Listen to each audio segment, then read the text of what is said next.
The University of Oklahoma expels 2 students for their role in leading a racist chant. Amol Gabiaverdi, this story tops your Newsmax Now update. President David Boran released a statement via Twitter about half an hour ago. He says the investigation is still ongoing. Meantime, protesters hit the campus after seeing this video. It shows members of Sigma Alpha Epsilon singing racist chants. In other news, former Secretary of State Hillary Clinton is set to speak at the United Nations in about a half an hour. After that, reports say she'll address her private email controversy. The likely frontrunner for the Democratic Party in 2016 has largely avoided the scandal.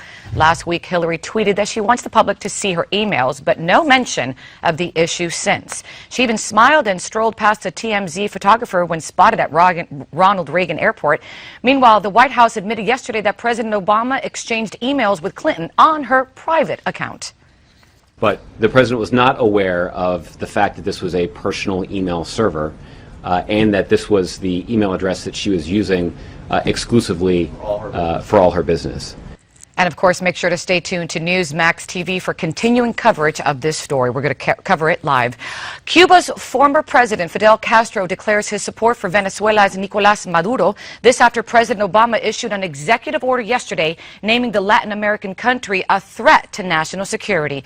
Castro published a letter to Maduro and says he supports Venezuela's effort to combat the, quote, brutal plans of the United States, end quote.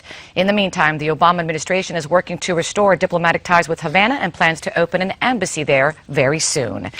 Iran's foreign minister apparently doesn't think much of a letter sent by 47 GOP senators. The open letter drafted by Arkansas Senator Tom Cotton says any deal on Iran's nuclear program could be scrapped once President Obama leaves office unless it's approved by Congress. The Iranian foreign minister now calls the letter unprecedented and undiplomatic and a propaganda ploy. Jordan's King Abdullah is asking European nations to help in the fight against radical Islam. Today we are fighting a similar war, a war against an expansionist ideology that feeds on hate. Terror groups is by fighting Islamophobia, which he says fuels extremism. And back here in the U.S., prison officials in Texas say they're running low on drugs.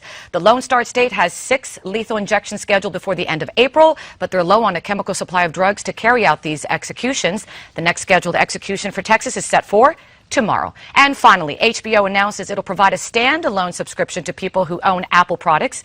The premium cable channel partnered with the tech giant to offer streaming and on-demand services. The network says it's trying to reach millions of people who don't subscribe to cable. We'll have another update coming for you in about 30 minutes. Remember, stay connected to Newsmax.com.